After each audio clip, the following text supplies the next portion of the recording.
प्रभु मते अवकाश देइछन्ति एणु प्रभु को धन्यवाद देउछि सहित मंचस्थित सभास्थित प्रत्येक को प्रभु जीशु नाम रे साधुवाद नमस्कार ज्ञापन करूछि। प्रार्थना करिबा प्रार्थनार सहित आमे माने वाक्य को अपन सेवा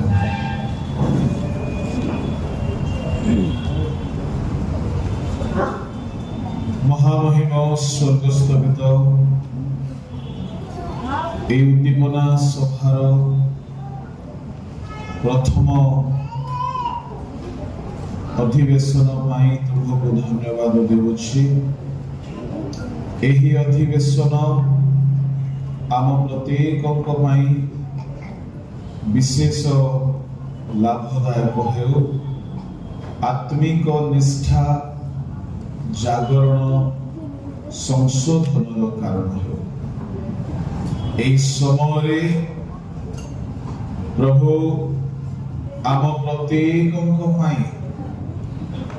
तुम्हे सहवर्ती स्वरूप एवं तुम्हे कथा कह समस्त प्रतिबंधक यीशु को नाम रे दूर हो एवं एही समय सेवा कार्य आशीर्वाद तुम बलवान हस्तरे आमे माने समर्पित होई प्रार्थना यीशु को नाम आमे माने पढ़िबा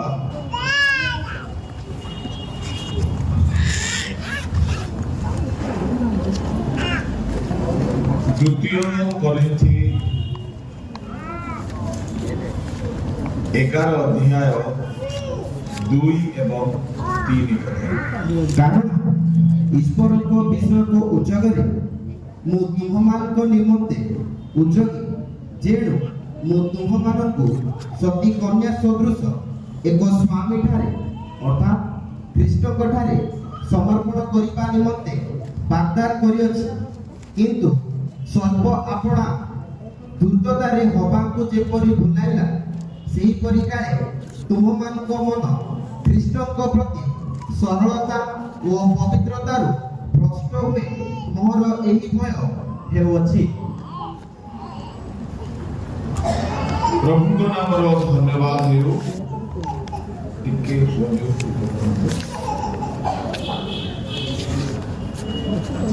एही शास्त्रांश रे आम्हे माने एक बहुत आवश्यकीय विषय को देखा पाउछु। विषय हेउछि मंडली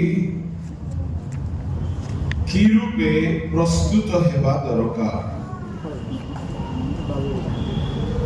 लेखा अछि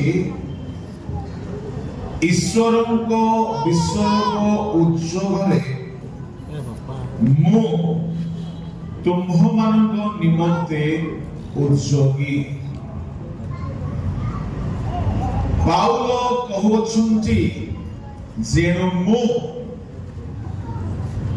तुम्हमान को सती कन्या सदृश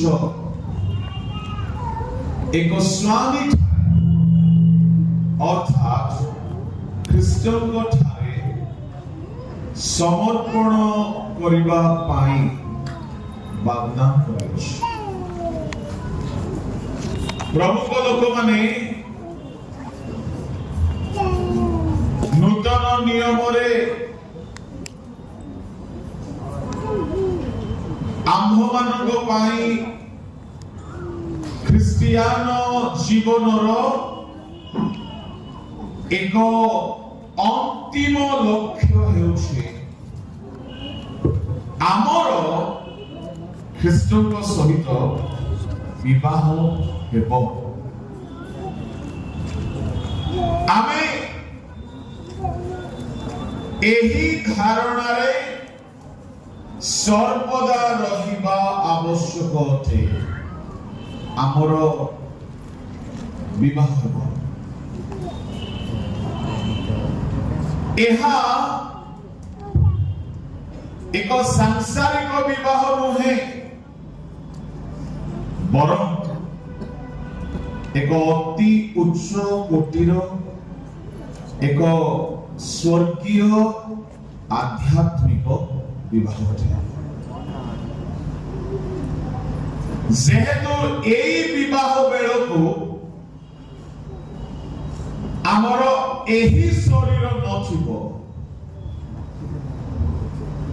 ବିବାହ ଶବ୍ଦ ଖ୍ରୀଷ୍ଟଙ୍କ ସହିତ ମଣ୍ଡଳୀର ବିବାହ ବୋଲି ଶୁଣୁ ଶୁଣୁ ମନରେ ଗୋଟେ ବିବାହର ଭାବଟା ଆସିଯାଏ। ବର କନ୍ୟା ବିବାହ, ବିବାହ ପୂର୍ବ ଜୀବନ, ବିବାହ ପରବର୍ତ୍ତୀ ଜୀବନ ଇତ୍ୟାଦି କଥା, ଇତ୍ୟାଦି ପ୍ରଶ୍ନ ଭାବ ମନରେ ଉଙ୍କି ମାରେ। କିନ୍ତୁ ମନେ ରଖିବା, ଆମ ସଂସାରର ବିବାହରେ ଭୋଜ ହୁଏ, ସ୍ୱର୍ଗୀୟ ବିବାହରେ ମଧ୍ୟ ଭୋଜ ହେବ। এই ସଂସାରର ବିବାହରେ ବିବାହ ପରେ ପୁତ୍ର କନ୍ୟା ଜନ୍ମ ହୁଏ, କିନ୍ତୁ ସ୍ୱର୍ଗରେ ତାହା ହେବ ନାହିଁ। କାହିଁକି ହେବ? ଯେହେତୁ ସ୍ୱର୍ଗୀୟ ବିବାହରେ ଏ ଶରୀର ନଥିବ। ଯଦି ଆମେ ଲୁକ ସୁସମାଚାରକୁ ଅଧ୍ୟୟନ କରିବା, ବାହାର କରନ୍ତୁ କେହି ଜଣେ 20 ଅଧ୍ୟାୟ ତାହାର 35 ଆଉ 36 ପଦ। କିନ୍ତୁ ଯେଉଁମାନେ ସେହି ଜଗତ ଓ ମୃତମାନଙ୍କ ମଧ୍ୟରୁ ପୁନରୁତ୍ଥାନ ପ୍ରାପ୍ତ ହେବା ନିମନ୍ତେ ଯୋଗ୍ୟ ଗଣିତ ହୁଅନ୍ତି, ସେମାନେ ବିବାହ କରନ୍ତି ନାହିଁ କିମ୍ବା ବିବାହିତ ହୁଅନ୍ତି ନାହିଁ। ରହିଥାନ୍ତୁ ଟିକେ, ଠିଆ ହେଇଥାନ୍ତୁ। ଯେଉଁମାନେ ମୃତମାନଙ୍କ ମଧ୍ୟରୁ ପୁନରୁତ୍ଥାନ ପ୍ରାପ୍ତ ହେବା ନିମନ୍ତେ ଯୋଗ୍ୟ ଗଣିତ ହୁଅନ୍ତି, ଲେଖା ଅଛି ସେମାନେ ବିବାହ କରନ୍ତି ନାହିଁ କିମ୍ବା ବିବାହିତା ହୁଅନ୍ତି ନାହିଁ। এই কথা প্রভু যীশু কেতেবেলে কহিলে, যেতেবেলে লোকে জনে স্ত্রী কো আনিলে, আও কৌছন্তি কৌনসি লোকর ভাই ভার্জিয়া থাও থাও নিঃসন্তান হইকি মরে। 28 ରୁ ପଢନ୍ତୁ। ହେ ଗୁରୁ, ମଶା ଆମମାନଙ୍କ ନିମନ୍ତେ ଲେଖି ଅଛନ୍ତି ଯେ ଯଦି କୌଣସି ଲୋକର ଭାଇ ଭାର୍ଯ୍ୟା ଥାଉ ଥାଉ ନିଃସନ୍ତାନ ହୋଇ ମରେ, ତାହେଲେ ତାହାର ଭାଇ ତାହାର ଭାର୍ଯ୍ୟାକୁ ଗ୍ରହଣ କରି ଆପଣା ଭାଇ ନିମନ୍ତେ ବଂଶ ଉତ୍ପନ୍ନ କରିବ। ଆଚ୍ଛା, ସାତ ଭାଇ ଥିଲେ, ପ୍ରଥମଟି ଗୋଟିଏ ସ୍ତ୍ରୀ କି ବିବାହ କଲା ଓ ନିଃସନ୍ତାନ ହୋଇ ମଲା। ପରେ ଦ୍ୱିତୀୟଟି ଓ ତୃତୀୟଟି ତାହାକୁ ଗ୍ରହଣ କଲେ। ସେହି ପ୍ରକାରେ 7 ଜଣକ ନିଃସନ୍ତାନ ହୋଇ ମଲେ। ଶେଷରେ ସ୍ତ୍ରୀଟି ମଧ୍ୟ ମଲା। बस ଜଣକର 7 ଭାଇ ଥିଲେ, ଆଉ ସ୍ୱାମୀ ମରି ଯାଆନ୍ତି। ଜିହୁଦୀ ପ୍ରଥାରେ, ମୋଶାଙ୍କ ବ୍ୟବସ୍ଥାରେ ଭାଇମାନେ ଭାଉଜକୁ ବିବାହ କରିକି ପରିବାରକୁ ଆଗକୁ ବଢାନ୍ତି। ଆଚ୍ଛା, ତେବେ 7 ଜଣ ଭାଇ ଯଦି ମରିଗଲେ, ପୁନରୁତ୍ଥାନରେ 33 ପଦ ପଢ, ବସିକି ପଢ, ଉଚ୍ଚ ସ୍ୱରରେ ପଢ, ନିର୍ଭୁଲ ପଢିବ। ତେବେ ପୁନରୁତ୍ଥାନରେ ସେମାନଙ୍କ ମଧ୍ୟରୁ ସେ କାହାର ସ୍ତ୍ରୀ ହେବ? 7 ଜଣ ଯାକ ତ ତାହାକୁ ବିବାହ କରିଥିଲେ। ଜିହୁଦୀ ମାନଙ୍କର ପ୍ରଶ୍ନ ଥିଲା, सात जनकर से स्त्री अटे पुनरुत्थान हैला पोरे से स्वर्ग रे कहार स्त्री हेबो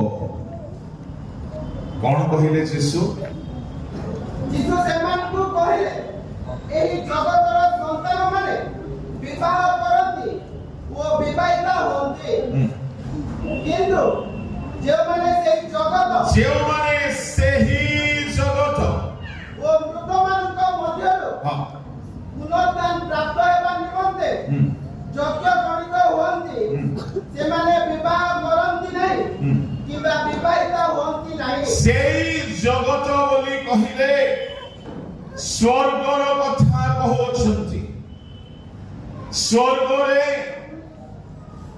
से माने विवाह करती नहीं किबा विवाहित होती नहीं सुनंतु जेते स्वामी स्त्री आजी परित्राण पाइछो पुनरुत्थान जदि योग्य भावरे पाइलो स्वर्ग को गला परे सेठी मते मोर स्त्री बोली खोजिबाकू जीवनी काहे कि स्वर्ग रे स्वामी स्त्री रो सिस्टम नाही मोर स्त्री कुआड़े गला देखो है मोर स्वामी कुआड़े गला खोजो है तो मोर स्वामी कहीं तो मोर स्त्री कहीं तो मोर पुओ कहीं तो मोर झियो कहीं मोर मां कहीं बापा कहीं सेठारे आओ एई दुनिया रो परिवार को मां बापा भाई भौणी स्वामी स्त्री को खोजिबार कथा भूली जांतु तेणु करी एई जगत रे थिला बेले स्वामी स्त्री भलरे रहतु मरी गला परे जदि से स्वामी राति रे स्वप्न रे आसिले भी विपद से स्त्री भी जदि स्वप्न रे आसिले बाल बाबू को डकौछथि प्रार्थना ପାଇଁ आगे से न आसीबा ପାଇଁ प्रार्थना कर बंची थिला बेले आज्ञा लेट आसी आज्ञा जल्दी आसीबा ପାଇଁ प्रार्थना कर बोली कहउछथि मरी गला परे केबे न आसु बोली प्रार्थना करूछथि मु आपनको कहिबी एई इह जगतर अल्प परमायरे स्वामी स्त्री भलरे रहंतु झगड़ा हेई गले मध्य संध्या सुधा मिसी जांतु काहे मरि गला परे ए स्वामी सहित आउ संपर्क नाही जेतु स्वर्ग रे से आपनकर स्वामी हेबो नाही कि आपण ताहार स्त्री हेबे नाही से जगह रे आउ विवाह नाही कि फैमिली फंक्शन नाही तेणुकरी स्वामी स्त्री टिके भलरे रहो स्वर्ग रे ए परिवार रो रिलेशनशिप से थारे देखा जीव नै प्रभु को नाम धन्य है ता माने स्वर्ग गोटे अलगा जुग अटे अलगा गोटे सिस्टम अटे सेई ठारो रहिबारो व्यवस्था नियम विधि विधान नीति सब अलग प्रभु को नाम धन्यवाद बड़ सुंदर कथा लिखा अछि पुनरुत्थान प्राप्त हेबा निमंते योग्य गणित हेबाकू जो माने अछंती से माने विवाह करंती नाही किंबा विवाहिता होंती नाही 36 पद कोणी से माने मरि पारंती नाही कारण से माने दूत मानक परि रुहंती आपण माने जेउ माने पुनरुत्थान पाइबे स्वर्ग रे आपण माने दूत मानक परि रहिबे कहा परि दूत मानक परि एबे सकाळ उठिकी जदि न गाधे की मुह देखले भूत देखला पर लागुछ किंतु स्वर्ग गला परे हमर मुख सब दूत मानक परि देखा हालेलुया एबे आसिकाली रो पुओछिय माने टिके भलो देखा जेबा पई किले किले क्रीम लगेलेनी हेले भी सकाळ उठिला बेले भूत परि ही लागुछथि मु आपन को कहबा पई चाहे केही केही तो पार्लर रे पूरा फिक्स जमा होछि थमान रो डिपोजिट हेले भी जदि सेमानो को असोजा भाबरे देखि देबो आपन को काले ज्वर भी हे जाय पारे एमिति भयंकर देखा जाय किंतु आमे जेतेबेले पुनरुत्थान पाइबा सेतेबेले ଦୂତ ମାନଙ୍କ ପରି ଦେଖାଯିବା। ଆଉ ଦୂତ ମାନେ କେମିତି ଦେଖାଯାନ୍ତି? ଜିହିଜିକଲ 28 ଅଧ୍ୟାୟ ବାହାର କରନ୍ତୁ। ଜିହିଜିକଲ 28 ଅଧ୍ୟାୟରେ ତାହାର 12 ପଦରେ ଦୂତ ମାନେ ଅତି ସୁନ୍ଦର, ପରଫେକ୍ଟ ସୁନ୍ଦର ଦେଖାଯାନ୍ତି ବୋଲି ଲେଖା ଅଛି। हे मनुष्य संतान, तुम्हें सरल राजा विषय विलाप करो ओ ताहाको कहो। प्रभु सदा प्रभु एक कथा कहंती, तुम्हें ज्ञान रे पूर्ण ओ सौंदर्य रे सिद्ध उभयर मुद्रांक कलच। सौंदर्य रे सिद्ध किरुब विषय रे लेखा अछि। किरुब सौंदर्य रे सिद्ध। इंग्लिश बाइबल रे लेखा अछि perfect in beauty। आमे माने केही गोरा थाई पारो किंतु सुंदर थाई न पारो। केही सुंदर थाई पारती किंतु रंग ठीक न थाए। केही लंबा तो केही बांगरा, केही मोटा तो केही पतला, केही सुबदना, केही भयंकर बदना। तो आमे कौनसी ना कौनसी गोटिए उणा थाओ सौंदर्य रे। किंतु जानिछथि स्वर्गदूत माने सौंदर्य रे सिद्ध। केही कहा विषय कहते शुणी नांती कि हां गोरा थिले कोन हे नाक तो पूरा सामोसा परि अछि। कोन कहंती हां गोरा थिले कोन नाक पूरा पाकुड़ी परि अछि, आलू बोंडा परि अछि। गोरा थिले कोन हैला दांत तो पूरा कोदाळ बाहरला परि आगो बाहरिछ। आमर कहारी सौंदर्य उणा थाए। पूर्व काल लोक माने सुंदर बोली कहले गोरा चमड़ा को सुंदर बोली भाबुथिले, किंतु एबे ताहा नाही। सबु को देखि करी मार्क दिया जाए। जणे झियो आम मंडली रो गुटे जणे भौणी करो रिलेटिव गुटे झियो एयर होस्टेस रे चाकरी पाइला। देखिबा को कृष्ण वर्ण। मु भाबिली ये केमती पाइगला, ये तो कोइला खंड पड़ेला कुछ। से कहले अंकल बात ये है आजकल एयर होस्टेस में भी ना नाक और आंख और मुंह देखते हैं, रंग नहीं देखते हैं। रंग सफेद है पर दांत निकला हुआ कुदाली जैसा, तो फिर उसमें किसी को चोट लग सकता है। इसलिए आजकल सिर्फ रंग नहीं देखते हैं, शकल का गठन को भी देखते हैं। तो मु कहले तुमे संतुष्ट तुम रंग रे नाही परा। सेति पई तो बोतल गुडा को लोग से लेपी होची, हेले भी बोथे ए रंगटा बोधे ओरिजिनल रंग छाडू ही नहीं। आमे जेते मनुष्य सुंदर हेले हैं किछि ना किछि उणा थाए, किंतु दूत मानको विषय रे लेखा अछि से माने सौंदर्य रे परफेक्ट। हालेलुया। आपण पुनरुत्थान पाइबे, स्वर्ग को जिबे, आपण काहा परि देखा जिबे? स्वर्गदूतों को परि देखा जिबे। ता माने आपण परम सुंदर देखा जिबे, किछि गुणा नथिबो। मु भाबुछि मोर चुटी झड़ी गला आ दुख करिवार नाही। काहार जदि चुटी झड़ी गला, काहार मुख कळा पड़ी गला, काहार भूगोल जदि 36 ना 42 हे गला, किछि असुविधा नाही। शर्ट रो साइज, पैंट रो साइज, जहां भी साइज आपनकर जदि बिगड़ी गला, किछि दुख करतो नाही। पुनरुत्थान पाई रेडी हे जांतु। स्वर्ग को आपण जिबे, आपण दूत मानक परि देखा जिबे। आपण मन खुशी लागले खाली भूत हे गेला को बोलाछि कि तो टिके मसे मसे हालेलुया कहतो। हालेलुया कहले से टेक्स्ट में लागिबो नाही। हालेलुया। किंतु स्वर्ग को जीवा पाई योग्य हेबा को पड़िबो।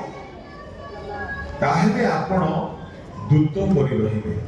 दूत मानकर केतोटी विशेषता सुनतो, बहुत अछि। वर्षे कहिले सरीबो नाही, एते कथा अछि। 4-5 विशेषता। नंबर 1 जोटा आपण को दरकार, आपण जोटा सुनिले टिके खुशी हेबे, काले मु भी हेबी कि बोली। नंबर 1 परम सुंदर से माने सौंदर्य रे किछि उणा नाही। नंबर 2 दूत माने ज्ञान रे परिपूर्ण दूत मान ठारू किछि लुचा जाई पारे नाही। द्वितीय सामुएल 14 अध्याय 20 पदरे दूत माने पृथ्वीर समस्त विषय जानिबा पई ज्ञानी। सेहिसिको 28:3 28:12 रे दूत माने ज्ञान रे परिपूर्ण अटंते। आपण ज्ञानी हेई जिवे जदि आपण स्वर्ग को जिवे दूत मानक परि ज्ञानी हेई जिवे। दूत मानकर ज्ञानर विशेषता कोन जनकर मनर कथा को से माने जानि दियंती। छद्म बेसरे जणे स्त्री लोक दाऊदक निकट को आसिला। दाऊद तार छद्म बेसर रहस्य को जानि पारछे। से स्त्री कहला आपण तो दूतक परि ज्ञानी। पढ़ी दियो 20 पद 14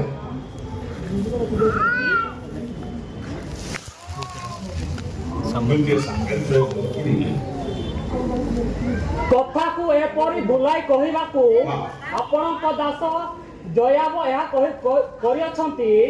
ଯାହା ହେଉ ମୋର ପ୍ରଭୁ ପୃଥିବୀର ସମସ୍ତ ବିଷୟ ଜାଣିବା ପାଇଁ ପୃଥିବୀର ସମସ୍ତ ବିଷୟ ଜାଣିବା ପାଇଁ ପରମେଶ୍ୱରଙ୍କ ଦୂତଙ୍କ ଜ୍ଞାନ ପ୍ରମାଣେ ଜ୍ଞାନବାନ ଅଟନ୍ତି।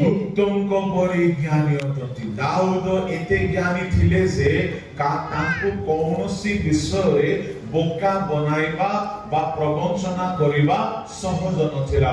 ସବୁ ଚୋର ମାନଙ୍କୁ ମିଥ୍ୟାବାଦୀ ମାନଙ୍କୁ छद्म बेसरे आसवा लोक मानकु से शीघ्र जानी दउथिले ये प्रबंचक अटे ये धोखा देबा पई आसीछि सब जानी दउथिले। आओ से परि ज्ञानी लोक को जणे स्त्री बाइबल रे कहउछि आपण दूतक परि ज्ञानी। दूत माने गुप्त विषय को जानी दिउथि। ता माने दूत माने सौंदर्य रे पूर्ण ज्ञान रे पूर्ण आ दूत मानक शरीर सुनंतु सुनंतु सुनंतु। तृतीय विशेषता हेउछि दूत मानक शरीर रे रोग धरिबो नाही। कोन धरिबो नाही? रोग धरिबो नाही। एबे भाबी देखो तो केते जण एठारे औषध सकाळु खाइ कि आसी। आजिकाली डाइनिंग टेबल रे औषध डब्बा भी रहउछि। फल रहउछि, कदली रहउछि, एप्पल रहउछि, कमला रहउछि, औषध बोतल गुडा को साइड रे रहउछि। जणे प्रभु दास कहले एटा भी गुटे डिश ना कोन दिन थिला केबे केमिति औषध दुकान मने पडुथिला। आज औषध सांगरे हमें खाउछि काहे कि आम शरीर एमिति रुग्ण हेइ गला जे हेवी मेंटेनेंस मागुछि। खाइलो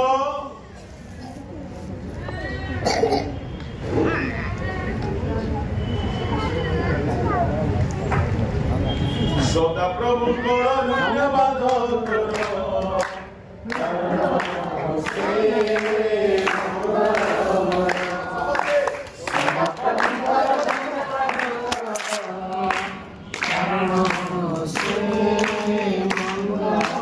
विशेषता होछि सेमानकर देह गोटिए एही प्रकारर देह जे से देह रे रोग धरिबो नाही। Praise the lord hallelujah hallelujah. जदि आपण को एबे से देह मिली गले केमति हे थाता के कहबे नाही आज्ञा दरकार नाही। काहे कि से देह रे आउ गोटे विशेषता कोन से देह रे पाप रहिबो नाही।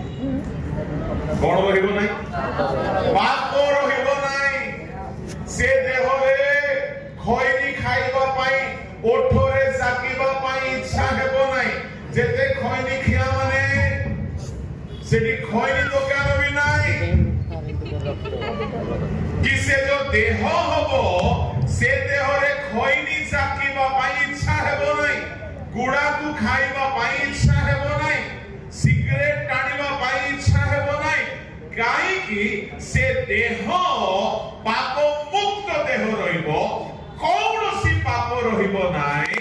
ना खैनी पान गुटका सफल पुड़िया ना मद ना इंग्लिश मद ना व्यभिचार ना कामुकचा ना मोबाइल देखिबा इच्छा ନା କୌଣସି ମନ୍ଦ ଚିନ୍ତା କିଛି ରହିବ ନାହିଁ। ଆପଣ ଦୂତ ମାନଙ୍କ ପରି ଗୋଟିଏ ପବିତ୍ର ଦେହ ପାଇବାକୁ ଯାଉଛନ୍ତି। କେତେ ଲୋକ ଖୁସି ହଉନାହାନ୍ତି ପରି ଲାଗୁଛି। ଯଦି ଖୁସି ହଉଛନ୍ତି ସମସ୍ତେ ଗୋଟିଏ ଜୋରରେ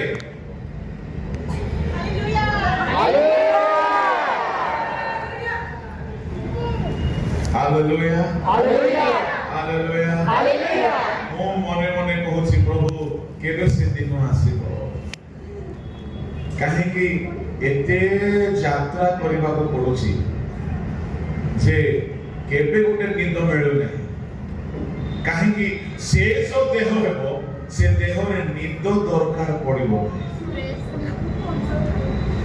ସେ ଯୋଉ ଦେହ ହେବ ବ୍ରଶ ଘଷିବା ଦରକାର ପଡିବ ନାହିଁ। କାହିଁକି ସେ ଦେହରେ ମଇଳା ସିଷ୍ଟମ ହିଁ ନାହିଁ।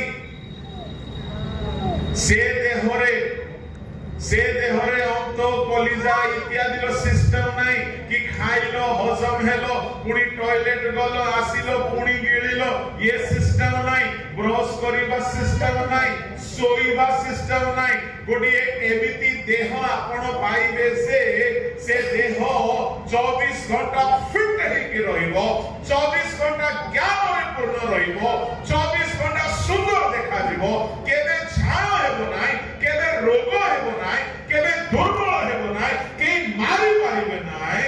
ଆଉ ଗୋଟିଏ ବିଶେଷତା, ଯୁଆଡେ ଯିବାକୁ ଚାହିଁବେ ଟିକଟ କାଟିକି ଟ୍ରେନ ଧରିବାର ସିଷ୍ଟମ ନାହିଁ। ଯିବାକୁ ଚାହିଁଲେ ଉଡ଼ିଲେ ପଳେଇବେ। क्या बात है रे भाई, हालेलुया हालेलुया। ମୁଁ ବେଳେ ବେଳେ ରାତିରେ ଶୋଇକି ସ୍ୱପ୍ନ ଦେଖେ ମୁଁ ଉଡୁଛି ବୋଲି ସ୍ୱପ୍ନ ଦେଖେ। ପାଷ୍ଟର ମାନେ ଦେଖିଥିବେ ଉଡ଼ିବା ସ୍ୱପ୍ନ ଗୁଡାକ, ଦେଖିନାହାନ୍ତି? ପାଳକ ମାନେ ଦେଖନ୍ତି, ତାର ଗୋଟେ ସ୍ପିରିଚୁଆଲ ମିନିଂ ଅଛି। ମୁଁ ପୁଣି ଉଡ଼ି ପଳଉଛି, ଆଉ ଉଡ଼ିବାରେ ପୁଣି ମୋର ବ୍ରେକ୍ ବି ଲାଗିଛି।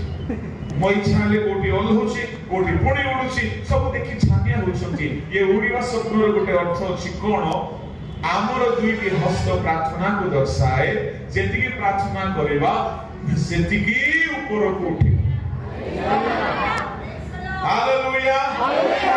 ସ୍ୱର୍ଗଦୂତ ମାନଙ୍କ ଦେହରେ ରୋଗ ନାହିଁ, ଚନ୍ଦାମୁଣ୍ଡା ହେବେ ନାହିଁ, ଦାନ୍ତ ଝଡ଼ିବ ନାହିଁ, ଚୁଟି ପାସିବ ନାହିଁ, ପେଟ ବାହାରିବ ନାହିଁ, ଅଣ୍ଟା ପଡ଼ିବ ନାହିଁ, ସୁଗର ହେବ ନାହିଁ, ପ୍ରେସର ହେବ ନାହିଁ, କିଡନୀ ଖରାପ ହେବ ନାହିଁ, କ୍ୟାନ୍ସର ହେବ ନାହିଁ। ଆଉ ଗୋଟିଏ ଶେଷ ବିଶେଷତା ହେଉଛି କେବେ ମରିବେ ନାହିଁ।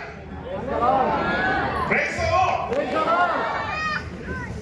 ହେଲେ ଏ ଦୂତ ମାନଙ୍କ ପରି ତ ଦେହ ପାଇବେ, ଏ ଦେହରେ ତ ପାପ ହିଁ ନାହିଁ। ତେଣୁକରି ଯୋଉ ବିବାହ ହେବ ସେ ବିବାହ ମଧ୍ୟ ପାପ ନଥିବା ବିବାହ ଅଟେ। ସେ ବିବାହ ଏକ ସ୍ୱର୍ଗୀୟ ସମ୍ପର୍କ ଅଟେ, ଏକ ସ୍ୱର୍ଗୀୟ ସହଭାଗିତା ଅଟେ। କେମିତି?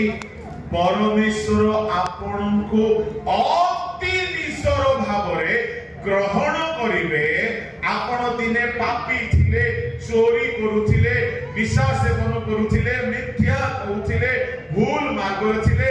ଆପଣଙ୍କୁ ତାଙ୍କ ରକ୍ତରେ ଧୋଇ ପବିତ୍ର କରି ଡୁବନ ଦେଇ ପବିତ୍ର ଆତ୍ମା ଦେଇ ବାକ୍ୟ ଦେଇ ଶିକ୍ଷା ଦେଇ ପବିତ୍ର କରି ମନ ଫେରାଇ ସ୍ୱର୍ଗକୁ ନେଇ ପୁନରୁତ୍ଥାନ କରାଇ ତାଙ୍କର ସ୍ତ୍ରୀର ସ୍ଥାନ ଯଦି ଦେଉଛନ୍ତି ତ ଭାବି ଦେଖନ୍ତୁ ଏହା କେଡ଼େ ମହ ଅନୁଗ୍ରହ ଅଟେ। Praise the Lord. Hallelujah. Hallelujah. ଏଣୁକରି ଜଣେ ଗୀତ ଗାୟକ କହିଛନ୍ତି, କଣ କହିଛନ୍ତି? ଧନ୍ୟ ହେଲା ଏହି ଜୀବନ ଯୀଶୁ ନାମ ଗାଇ ଗାଇକି। ଧନ୍ୟ ହେଲା ଏହି ଜୀବନ ଯୀଶୁ ନାମ ଗାଇ ଗାଇକି। মোহ মায়া ভরায়ে পথে মোহ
ଆମର ଯଦି ଏ ଦେହରେ ଆମକୁ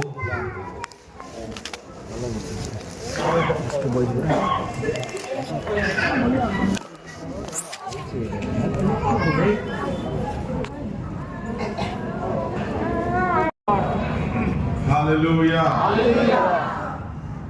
प्रभु को लोक माने मरण कथा सुनिले केते डर लागुछ किंतु मन रखि थांतु आपण जदि पुनरुत्थान पाई योग्य हेइसिबे ताहेले आपण गुटे एमिति देह पाइबे से देहरे मरण रहिबो नाही से देहरे रोग रहिबो नाही से देहरे बीमारी रहिबो नाही praise the lord hallelujah hallelujah hallelujah प्रभु को नाम रे मो धन्यवाद करूछि आम ख्रिस्टियान जीवन रो एहा हेउछि आमर लक्ष्य एहा हेउछि आमर भरोसा मो से पद आपण मानकु पढ़ाइली से पदरे आमे देखुछु पाउल कहउछंती हे करिन्थियर भाई भौणी माने मो तुम मानकु गोटिए कन्या सदृश जीसु कठारे वाग्दान करिछि प्रभु को लोक माने जदि वाग्दान हेछि ताले विवाह विलंब नुहे जने जन्मरु यौवनावस्था पर्यंत दीर्घ वर्षर समय अपेक्षा थाए विवाह पाई किंतु वाग्दान हेई गला परे विवाह बेसी विलंब हुए नहीं तेरे मु आपण मानकु कहिबा पई चाहे आम ख्रिस्टियान जीवनर भरोसा हेउछि आमर जीशुक सहित विवाह करिबा आउ से विवाह ए दुनियार विवाह नुहे काहेकि से विवाह रे ए शरीर रहिबो नाही से विवाह रे दुनियार सिस्टम रहिबो नाही से विवाह रे गोटिए भोज हेबो आउ से भोज रे दुनियार खाद्य रहिबो नाही आमर एई दुनियार विवाह रे आमे variety non veg veg sweets चटपटा स्टार्टर्स सूप ड्रिंक्स इत्यादि आमे रखु किंतु स्वर्ग रे आमर जे देह हेबो से देहर तो क्षुधा केबे रहिबो नाही खाइबार इच्छा रहिबो नाही तृष्णा रहिबो नाही तो से दुनिया अलगा अटे से दुनिया रे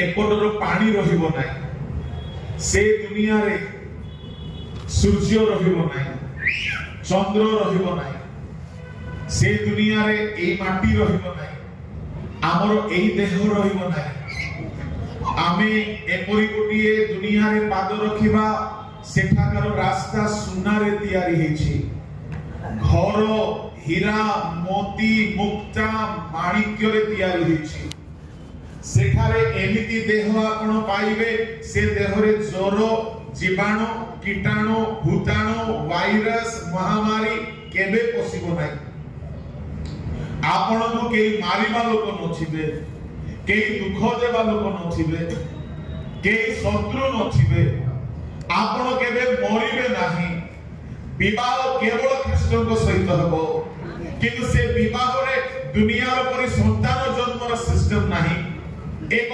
पवित्र विवाह एक स्वर्गीय विवाह जे विवाह रे आपनकर स्वामी हेबे ख्रीष्ट दुनिया रो विवाह रे स्वामी विवाह दिन रो दुख देथांती मरिबा जाय दुख देथांती बेले बेले स्त्री दुख देउथाय बाध्य बाधकता रे मरता ना क्या करता बोल के शादी का गुजारा करते हैं।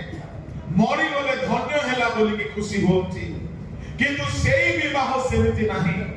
काहे सेई विवाह रे रोग नाही, पाप नाही, शोक नाही, दुख नाही, हिंसा नाही, धोखा नाही, अन्याय नाही, क्रंदन नाही, कौनसी प्रकार दुनियार शत्रुता, विवाद, मनोमालिन्यता, कपटता, हिंसा, तोर मोर स्वार्थ रहिब नाही। এই দুনিয়ার বিবাহরে স্ত্রী কইব মো বাপা আসিଥିଲେ তুমি ভলরে কিছু আতিথ্য করিবা ପାଇଁ ମାଂସ ଆଣିଲନି। ତମ ବାପା ମୋ ବାପା, ତମ ମା ମୋ ମା, ତମ ଭାଇ ମୋ ଭାଇ, ଝଗଡ଼ା ଷ୍ଟାର୍ଟ। ଜଣେ ପାଷ୍ଟର ବାବୁ କହୁଥିଲେ ମୋ ସ୍ତ୍ରୀ ଦୁଇ ଗୋଟି ଜାଗାକୁ ଟାଇମରେ ଯାଆନ୍ତି। ଗୋଟିଏ ହେଲା ଡାକ୍ତରଖାନାକୁ ଟାଇମରେ ଯାଆନ୍ତି, କାହିଁକି ଡାକ୍ତର ବାବୁ ଠିକ ସମୟରେ ନ ଗଲେ से क्लिनिक बंद करी पळेबे। द्वितीयटी हैला मां घर को बाहरला बेले को ट्रेन टाइम रो बिफोर टाइम जाके स्टेशन पे पहुंचती। ता छोड़ा किसी बाप का हिम्मत हो सकता है कि मेरा पत्नी को टाइम में चर्च लेके जाके दिखाए। मोस्टली केबे चर्च टाइम रे जीवे नाही, केबे कोनसी पार्टी फंक्शन को टाइम रे जीवे नाही। तेणु करी मु 2 घंटा पुराना टाइम कहि थाए, 9टा रे पार्टी बोली कहले मु 7टा बोली कहि थाए, काहे ताहेले से 9टा सुधा रेडी हो। एनो ए दुनिया रे एते हेडेक आके जेते स्वामी माने अछंती स्त्री सामना रे न पचारी कि जदी एकला पचारिबे तांकर दुखर आत्म कथा सुनिले आपन को विवाह हेबा पय डर लागिबो। जेते मां मौसी मानु पचारिबे तांको जदी एकला पचारिबे तांकर आत्म कथा जदी कहिबे आपन को विवाह हेबार भूत छाड़ी के पळेबो।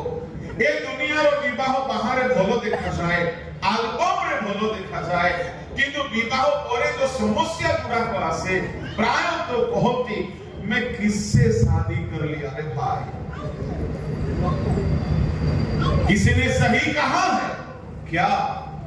शादी का लड्डू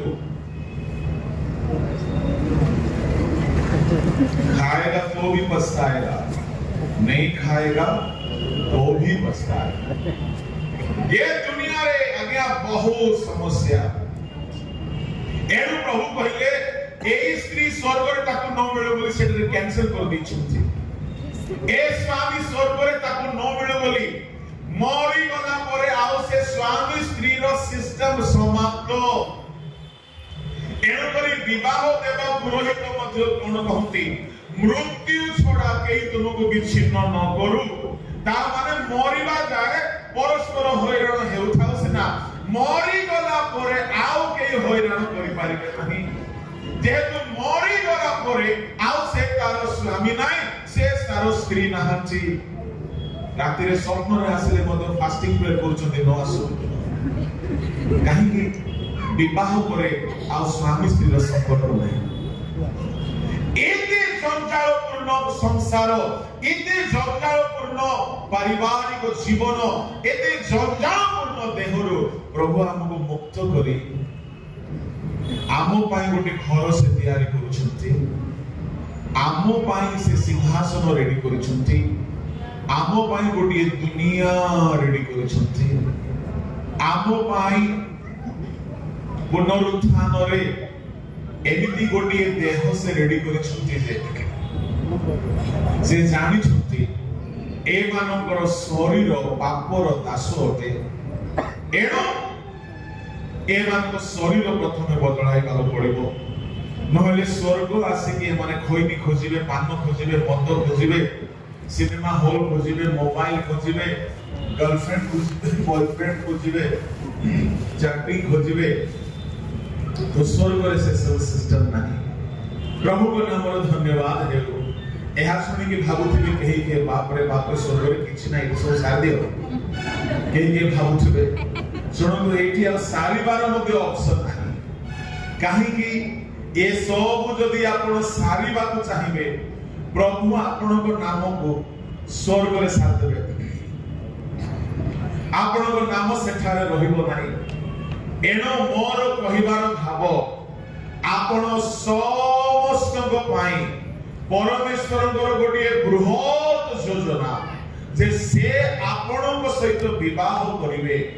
କିନ୍ତୁ ଆଉ ଥରେ ମୁଁ କହୁଛି ସେଇ ବିବାହରେ ଏ ଦେହ ନାହିଁ କି ଏ ଦେହର ପାପ ନାହିଁ, ଏ ଦେହର ରୋଗ ନାହିଁ, ଏ ଦେହର ଇଚ୍ଛା ନାହିଁ। ସେ ବିବାହ ଏକ ସ୍ୱର୍ଗୀୟ ଅନୁଭୂତି ଅଟେ। ତେବେ ସେ ବିବାହ ପାଇଁ ଆପଣ ମାନେ କେତେ ଲୋକ ଆଶା କରୁଛନ୍ତି ଖ୍ରୀଷ୍ଟଙ୍କ ସହିତ ବିବାହ ହେବା ପାଇଁ? ଜୋରରେ ଗୋଟିଏ ହାଲେଲୁୟା କୁହନ୍ତୁ। ଆଚ୍ଛା ଠିକ ଅଛି, ଆପଣଙ୍କର ହାତ ଭଲ, ହାଲେଲୁୟା ଚଳିବ। ଯଦି ବିବାହ କରିବା ପାଇଁ ଚାହୁଁଛନ୍ତି ତାହେଲେ ବାଗଦାନ କରିବାକୁ ପଡ଼ିବ। ପାଷ୍ଟର ଆଜ୍ଞା ମାନେ ଟିକେ କହିବେ ବିନା ବାଗଦାନରେ କେବେ ବିବାହ ହୁଏ କି? କେବେ ହୁଏ? କେବେ ହେଇନାହିଁ। ଆଉ ଯୋଉ ବାହାଘରଟା ବିନା ବାଗଦାନରେ ହୁଏ ସେ ବାହାଘର ଖ୍ରୀଷ୍ଟଙ୍କର ନାହିଁ। ଆଜିକାଲି ଅନେକ ବାହାଘର ହଉଛି ସେମିତି। ମୁଁ ଆପଣଙ୍କୁ କହିବା ପାଇଁ ଚାହେଁ ଏ ବାଗଦାନ କଣ ଅଟେ? ବାଗଦାନ ହେଇଛି କି ଆପଣଙ୍କର? ବାଗଦାନ ଯଦି ହେଇନାହିଁ ଆପଣ ତାହେଲେ ମିଥ୍ୟାରେ ଆପଣ ଆଶା ରଖିଛନ୍ତି ସ୍ୱର୍ଗ ଯିବି ବୋଲି। ବାଗଦାନ ହେବାକୁ ପଡ଼ିବ। ବାଗଦାନ ହେଲା ପରେ ଆପଣ ସତୀ କନ୍ୟା ନ୍ୟାୟ ରହିବାକୁ ପଡ଼ିବ। ପ୍ରମୁଖ ଲୋକମାନେ ଏଇ ବାଗଦାନଟା କେବେ ହୁଏ? ମୁଁ ଆପଣଙ୍କୁ ଏ ବାଗଦାନ ସମ୍ବନ୍ଧରେ କହୁଛି ଶୁଣନ୍ତୁ। କାହାର କାହାର ବାଗଦାନ ହେଇଛି ଯୀଶୁଙ୍କ ସହିତ? ବାଗଦାନରେ କଣ ହୁଏ ତାହା ଯଦି ଆମେ ଜାଣିଯିବା ଆପଣଙ୍କର ବାଗଦାନ ହେଇଛି କି ନାହିଁ ଆପଣ ବୁଝିପାରିବେ। ହୋସେୟ ପୁସ୍ତକ ବାହାର କରନ୍ତୁ। ପରମେଶ୍ୱର ଇସ୍ରାଏଲ ସହିତ ବାଗଦାନ କରିଛନ୍ତି। ହୋସେୟ ତାର 2 ଅଧ୍ୟାୟ 19-20 ପଦ। ପୁଣି ଆମେ ଚିରକାଳ ନିମନ୍ତେ ଆମ ପାଇଁ ତୁମକୁ ବାଗଦାନ କରିବା। ହଁ, ଆମେ ତୁମକୁ ଧର୍ମରେ, ନ୍ୟାୟ ବିଚାରରେ, ସ୍ନେହପୂର୍ଣ୍ଣ କରୁଣାରେ ଓ ଦୟାରେ ଆମ ପାଇଁ ବାଗଦାନ କରିବା। ଆମେ ତୁମକୁ ବିଶ୍ୱସ୍ତତାରେ ଆମ ପାଇଁ ବାଗଦାନ କରିବା। ତହିଁରେ ତୁମେ ସଦାପ୍ରଭୁଙ୍କୁ ଜ୍ଞାତ ହେବ। ପରମେଶ୍ୱର କହୁଛନ୍ତି ଆମ୍ଭେ ବାଗଦାନ କରିବା। ବାଗଦାନ କରିଲେ ତୁମ୍ଭେ ଆମ୍ଭକୁ ଜ୍ଞାତ ହେବ। ତାମାନେ ଶୁଣନ୍ତୁ ଈଶ୍ୱରଙ୍କ ଲୋକମାନେ, ବାଗଦାନ ଯାହାର ହେଇଛି ସେମାନେ ସଦା ପ୍ରଭୁଙ୍କୁ ଜ୍ଞାତ ହୋଇଛନ୍ତି। ଅନ୍ୟ ଶବ୍ଦରେ ଯଦି ଆମେ ଏହାକୁ ବୁଝିବା,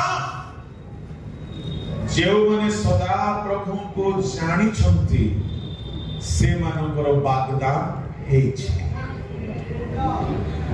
ଯେଉଁମାନେ ସଦା ପ୍ରଭୁଙ୍କୁ ଜାଣି ନାହାନ୍ତି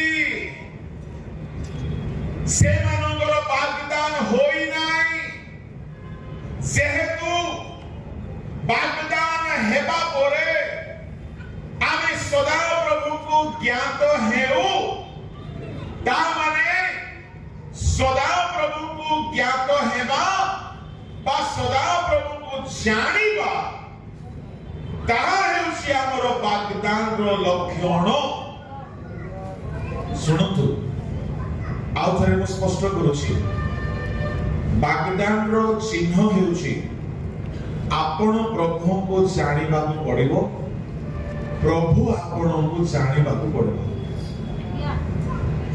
ହେଲେ ଆପଣ କହିବେ ଆମେ ସମସ୍ତେ ପ୍ରଭୁଙ୍କୁ ଜାଣିଛୁ। ଅବଜେକ୍ସନ ମାଇ ଅନର। ଜାଣିବା 3 ପ୍ରକାର। ନମ୍ବର 1 ଶୁଣିକି ଜାଣିବା। नंबर 2 देखिकी जानिबा। नंबर 3 आस्वादन बा अनुभव करिकी जानिबा। आमे समस्ते शुणिकी जानिछु शुणिबा कथारे एते दम रुहे नाही शुणिकी जानिबा यथेष्ट नाही प्रभु को लोक माने थोमा शुणिला जीसु पुनरुत्थित होइछंती बोले किंतु से शुणिला मध्य विश्वास हैला नाही शुणिबा कथारे समस्ते विश्वास करंती नाही समस्ते प्रभु को जानी पारंती नाही आज सुसमाचार आमे सुनुछु अन्य मान को सुनाउछु विजाति माने अण ख्रिस्टियन माने अण जिहुदी माने सर्व जगतर अण ख्रिस्टियन माने शुणी छंती कोन बोली जीसु महापुरु जीसु देवड़ा जीसु प्रभु जीसु जिहोवा जीसु जड़े महान पुरुष बोली शुणी छंती किंतु जीसु परित्राण करता बोली से माने जानि छंती कि शुणिले यथेष्ट नहीं शुणिले अल्प धारणा मिले शुणिले अल्प धारणा मिले शुणिकी जानिबा यथेष्ट नहीं बेले बेले शुणिथिबा खबर मिथ्या खबर भी होता है असंपूर्ण खबर भी होता है अर्थ सत्य खबर भी होता है शुणिबा खबर रे आपण माने भी शांत नहीं तेबे आपण कहबे यीशु काहे कहले जे केवल शुणिके विश्वास करे से धन्य तार अर्थ होची ईश्वर को कथा को शुणिके विश्वास करो किंतु शयतान रो कथा को शुणिके विश्वास कले असुविधा सेतेबेले शुणिकी विश्वास कले धन्य बोले यीशु कहिले थोमा को कहिले कहार कथा को शुणिकी विश्वास कले धन्य यीशु को कथा को प्रभु को लोक माने किंतु सर्प एदम उद्यान रे कहिला ता कथा को शुणिकी विश्वास करिके माने अभिशप्त होई गले एनो थोमा एमिति लोक थिला से कहला जे जाय मो देखि नाही मो यीशु को बक्ष देश रे अंगुली बसाई नाही मो विश्वास करिबि नाही ता माने से माने देखि थांती से माने भलरे जानती किंतु सुनिला परे भी देखिला परे भी केही के भलरे जानती नाही केही के कहती जे जाय मो अनुभव करि नाही आस्वादन करि नाही सुनतु प्रभु को लोक माने आहे सदा प्रभु से मंगलमय एहा आस्वादन करिके देखो आस्वादन करिके देखो आपण जदि अनुभव करिथिले प्रभु को ताहले आपण केबे हेले विचलित हेबे नाही उदाहरण पाई मु गोटिए घटना आपण को कहिबी दाऊद को घटना सुनतु दाऊद जेतेबेले गोलियाद रो सम्मुखीन होउछथि समग्र इस्राएल थरहर हेउछथि साउल इलियाब अब्नर योद्धा वीर माने डोरी थरहर होउछथि किंतु दाऊद गोलियात को देखी तीरे हेले भय करुनांती दाऊदर बयस 17 रु 19 वर्ष भितरे थिला बोली बाइबल इतिहासकार माने कहउछथि एको टीन एज रो पिला महावीर गोलियात को देखी कि भय करुना टिके चिंता रे पड़ू नाही डरे की पड़ाव नाही से मने मने हिसाब लगाउछ कोन भालू परी हेले हेबो सिंह परी हेले हेबो एहा को पिटी भी तो पिटी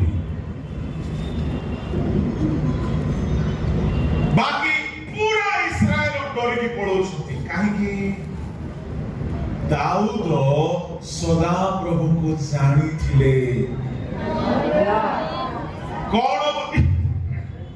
कौन बोली जानी थिले सदा प्रभु सिंहरु उद्धार करिबा पाई समर्थ एहा से सुनी नहांती एहा से केवल देखी नहांती से निसे अनुभव करिसंती एनु से अनुभव करिकि जानिसंती जे सिंहरु उद्धार करंती से गोलियात भी उद्धार करिले काहेकि आज्ञा साउल डरी की पळेले प्रथम सामुएल 17 अध्याय 24 पद पढନ୍ତୁ मात्र इस्राएल लोक समस्ते से पुरुष को देखी ताहा सम्मुखरु पळाइले ओ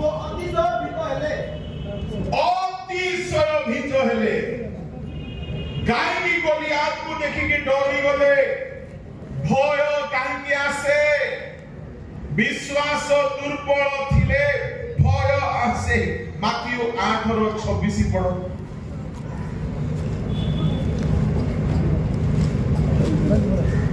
यीशु सेमान को कहिले हे अल्प विश्वासी माने तुमे माने काहे कि एडा बिलो कहा को भय लागे अल्प विश्वासी साउल राजा अटंती आजिकाली मंडली रे अनेक राजा भाबरे पावर रे थांती बड़ो भयाल समस्या देखिले डोरी की मर्जी थोड़े गोटे जगह जड़े पास्टर को सहित मुथिली से पास्टर एडे भयाल लोक बोली मु जानि मु कहि देली आज्ञा एई घरे जड़े लोक मरिसंती मरि किछि दिन परे मु आसिली जेमिति मु आसिली तांको रूप रे शैतान आस्थिला आज्ञा आओ मते कहला तू काहे के आसिलु मो तो मु कहली भाग यीशु को नाम रे आज्ञा से लोकर रूप होइथिला एतकी कहली राति 11 रे मु सोई पड़ली से पास्टर राति सारा सोई मु सिना सोई पड़ली से जदि बालक लोक होई कि एडे भयाल लोक हेबो ता मंडली केते भयभीत होइथो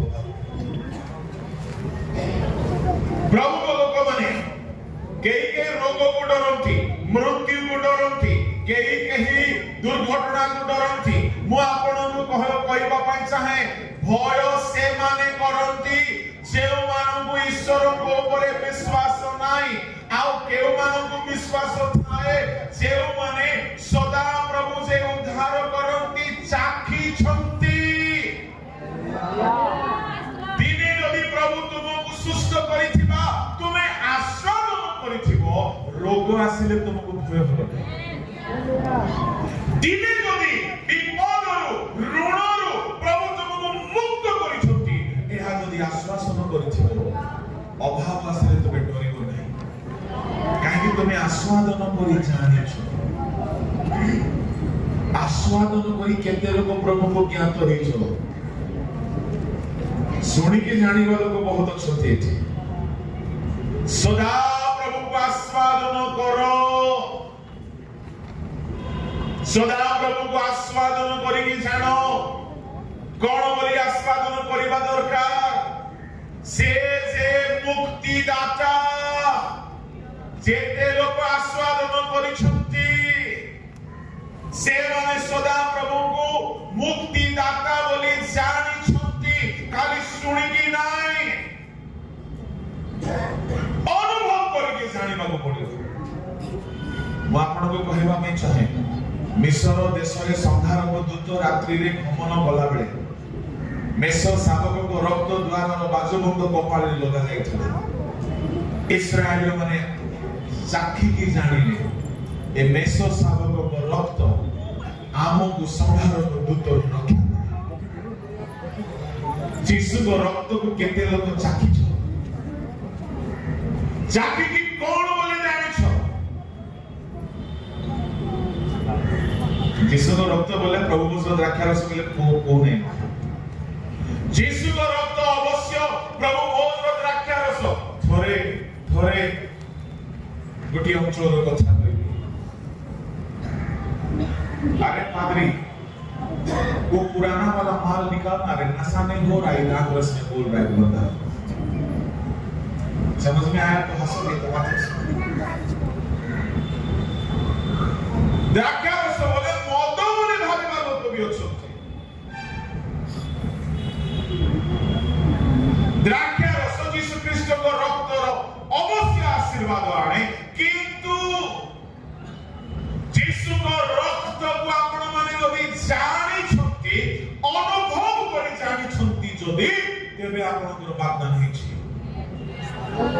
वाग्दान हेछि कोन कोन अनुभव करबा को पड़िबो, पाचुली कथा कहि कि सारिबी। नंबर 1, यीशु को रक्त पवित्र करे। आपण अनुभव करि छथि कि प्रथम जन 1:7-9 यीशु को रक्त पवित्र करे। केते लोग अनुभव करिसथि मो यीशु को विश्वास कला परे मो ठारो पाप छाली गला, यीशु को रक्त रे मो धोई हे गले, आउ पापर इच्छा हेउ नाइ, एहा अनुभव करिसथि कि।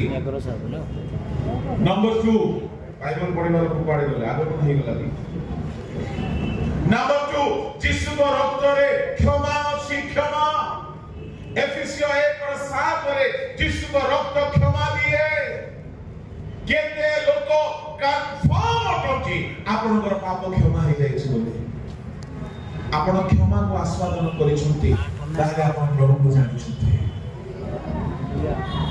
यीशु को रक्तर प्रति आशीर्वाद, यीशु को रक्त रे जय अछि, जय। प्रकाशित 12:11 पढंतु कि जण आउ से माने मेष शावकଙ୍କ रक्त ओ अपना अपना साक्षर वाक्य द्वारा ताहाकु जय करियछन्ति। यीशु को रक्त रे जय।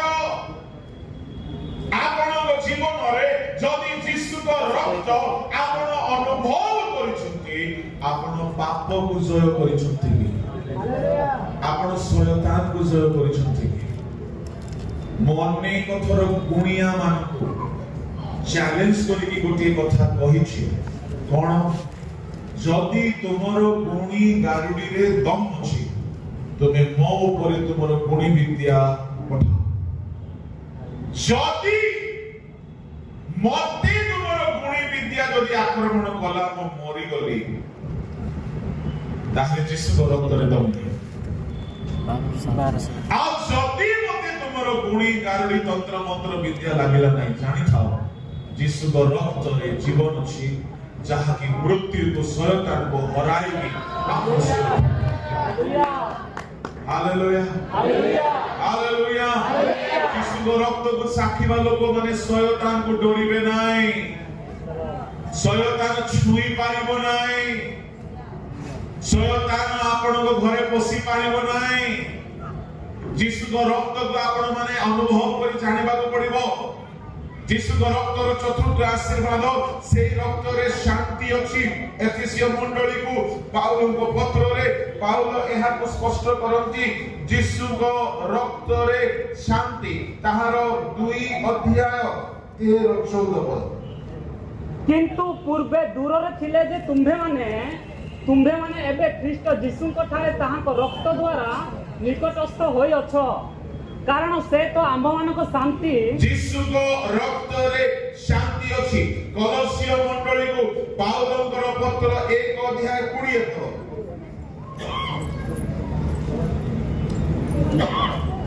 पुणी ताहाको क्रूसर रक्त रे से शांति स्थापन करी, रक्त रे शांति, रक्त रे जय, रक्त रे क्षमा,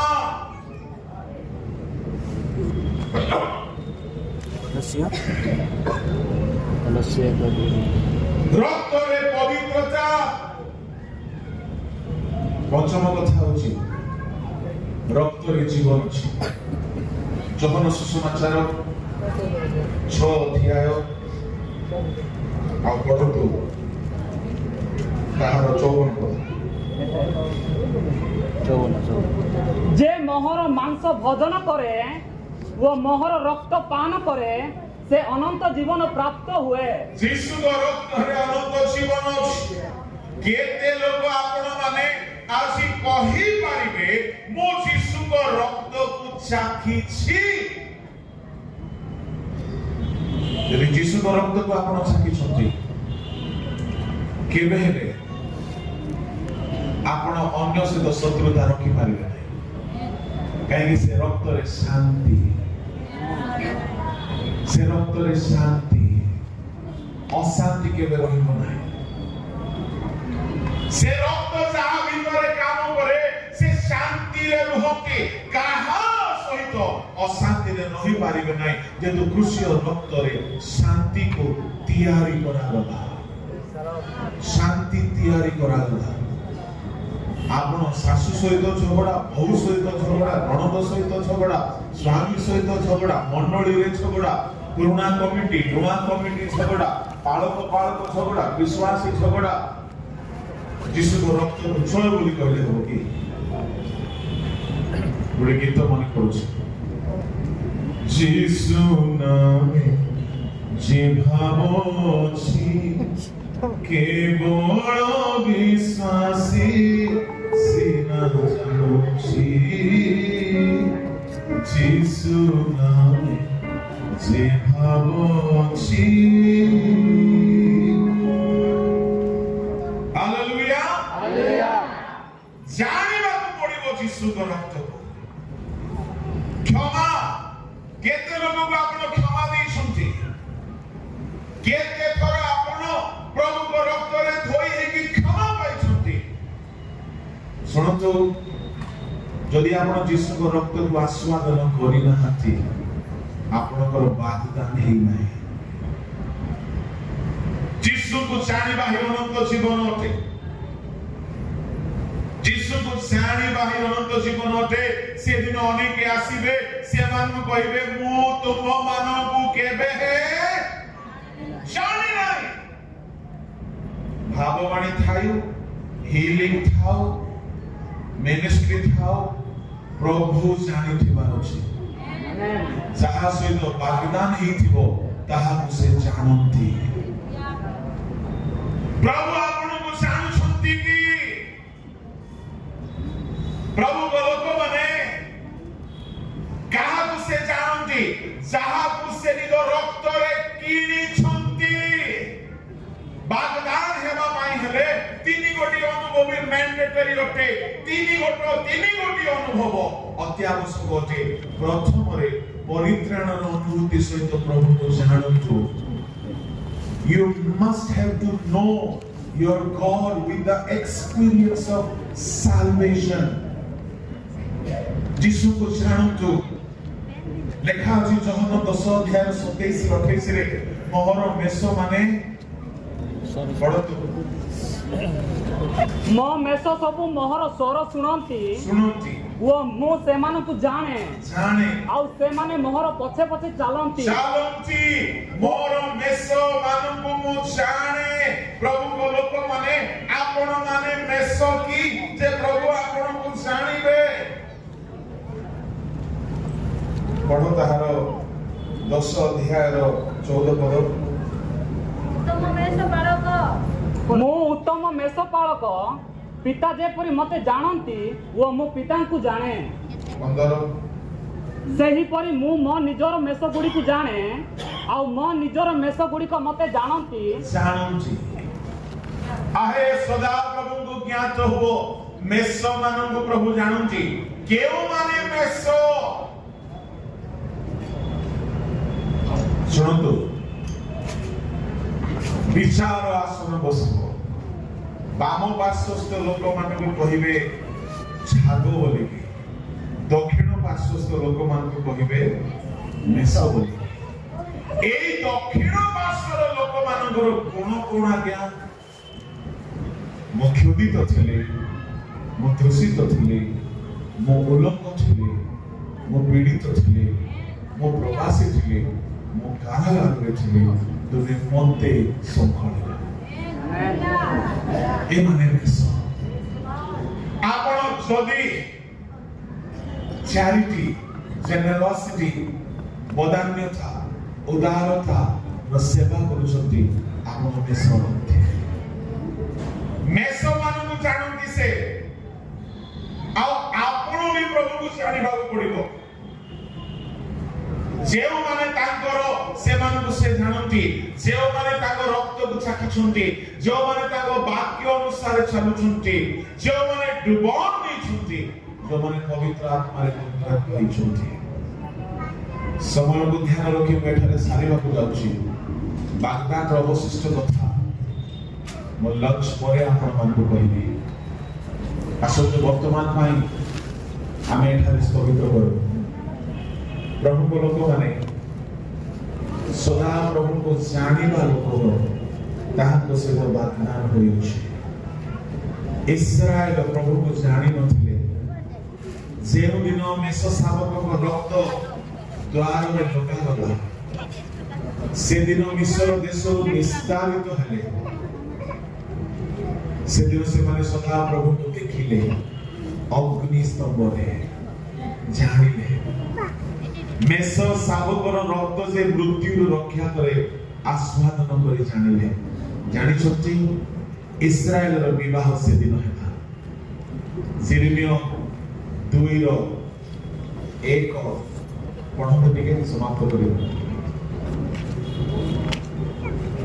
ଆହୁରି ସଦାପ୍ରଭୁଙ୍କର ଏହି ବାକ୍ୟ ମୋ ନିକଟରେ ଉପସ୍ଥିତ ହେଲା ଯଥା ଯାଅ ଓ ଜେରୁସାଲେମର କର୍ଣ୍ଣଗୋଚରରେ ପ୍ରଚାର କରି କୁହ ସଦାପ୍ରଭୁ ଏହି କଥା କହନ୍ତି ତୁମ୍ଭ ଯୌବନାବସ୍ଥାର ଭକ୍ତି ତୁମ୍ଭ ବିବାହ ସମୟର ପ୍ରେମ ତୁମ୍ଭେ ପ୍ରାନ୍ତରରେ ଅବୁଣା ଦେଶରେ କି ରୂପେ ଆମ୍ଭ ପଶ୍ଚାତ ଗମନ କଲ ଏହା ତୁମ୍ଭ ପକ୍ଷରେ ଆମ୍ଭେ ସ୍ମରଣ କରୁଅଛୁ ଇସ୍ରାଏଲର ବିବାହ ହେଇଯାଇଥିଲା କେବେ ହେଲା ଯେଉଁଦିନ ଇସ୍ରାଏଲ ପରମେଶ୍ୱରଙ୍କୁ ଜାଣିଲେ 400 ବର୍ଷ ଈଶ୍ୱର ବିହୀନ ହେଇକି ରହିଲେ ମିଶ୍ରରୁ ବାହାର ହେଲେ ପରମେଶ୍ୱର ବିବାହ କରିକି ନେଇକି ଗଲେ ଅଗୁଣା ଦେଶରେ ଇସ୍ରାଏଲ ନିଜ ସ୍ୱାମୀର ପଛରେ ପଛରେ ଚାଲିଲା କେବେ ବିବାହ ହେଲା ମିଶ୍ରରୁ ଯେଉଁଦିନ ବାହାର ହେଲେ ମୁଁ ଆପଣଙ୍କୁ କହିବା ପାଇଁ ଚାହେଁ ସଦାପ୍ରଭୁ ଇସ୍ରାଏଲର ସ୍ୱାମୀ ଅଟନ୍ତି ସେମାନେ ସିନୟ ପର୍ବତରେ ପ୍ରଭୁଙ୍କ ରୂପ ଦେଖିଲେ ଅଗ୍ନି ଧୂମ ମେଘ ଗର୍ଜନ ବିଜୁଳି ବିଦ୍ୟୁତ କୁ ଦେଖିଲେ ଆଉ ସଦାପ୍ରଭୁଙ୍କ ରବ ଶୁଣିଲେ ପ୍ରଭୁଙ୍କୁ ଚିହ୍ନିଲେ ପ୍ରଭୁଙ୍କ ବ୍ୟବସ୍ଥା ପାଇଲେ ସ୍ୱାମୀ ପଛରେ ସ୍ତ୍ରୀ ଯେମିତି ଚାଲେ ଇସ୍ରାଏଲର ପରମେଶ୍ୱରଙ୍କ ପଶ୍ଚାତରେ ଇସ୍ରାଏଲୀୟ ମାନେ ଗମନାଗମନ କଲେ ଅଗୁଣା ଦେଶରେ ଏଣୁ ତୁମ୍ଭର ନିର୍ମାଣ କର୍ତ୍ତା ତୁମ୍ଭର ସ୍ୱାମୀ ବୋଲି ଯିଶାୟ 54 ଲେଖା ଅଛି ଯେଉଁଦିନ ଇସ୍ରାଏଲୀୟ ମାନେ ପ୍ରଭୁଙ୍କୁ ଆସ୍ୱାଦନ କଲେ ସେଦିନ ବାଗଦାନ ହେଲା ଯେଉଁଦିନ ମିଶ୍ର ଦେଶରୁ ବାହାରିଲେ ବିବାହ ହେଲା ଆଉ ପରମେଶ୍ୱର ସେମାନଙ୍କର ସ୍ୱାମୀ ହେଇକି ଏ ପର୍ଯ୍ୟନ୍ତ ପଢ଼ାଇ ଆଣୁଛନ୍ତି ଏଥିରୁ ଜଣା ପଡୁଛି ଯଦି ପରମେଶ୍ୱର ତାଙ୍କର ସ୍ୱାମୀ ଅଟନ୍ତି ଯିଶାୟ 54:5 ପରମେଶ୍ୱର ସ୍ୱାମୀ ଅଟନ୍ତି କାରଣ ତୁମ୍ଭର ନିର୍ମାଣ କର୍ତ୍ତା ତୁମ୍ଭର ସ୍ୱାମୀ ଅଟନ୍ତି ତାଙ୍କର ବିବାହ ସଦାପ୍ରଭୁଙ୍କ ସହିତ ହେଇଯାଇଛି କିନ୍ତୁ ଆମର ବିବାହ କୃଷ୍ଣଙ୍କ ସହିତ ହେବାର ବାକି ଅଛି ତେବେ ଆମେ ଯଦି ସଦାପ୍ରଭୁଙ୍କୁ ଜ୍ଞାତ ହେବା ନାହିଁ ତ ବାଗଦାନ ଆମର ହେଇନାହିଁ ବାଗଦାନର ଗୋଟେ ରହସ୍ୟ କଥା ଅଛି ମୁଁ ଅପରାହ୍ନ ଅଧିବେଶନରେ କହିବି ଯୋଉମାନେ ଅପରାହ୍ନ ବେଳାରେ ରହିବେ ନାହିଁ ଶୋଇବାକୁ ମୋର ଭାଗ ନାହିଁ ଆସନ୍ତୁ ଚକ୍ଷୁ ବନ୍ଦ କରନ୍ତୁ ପ୍ରାର୍ଥନା Hallelujah. Praise God. Hallelujah.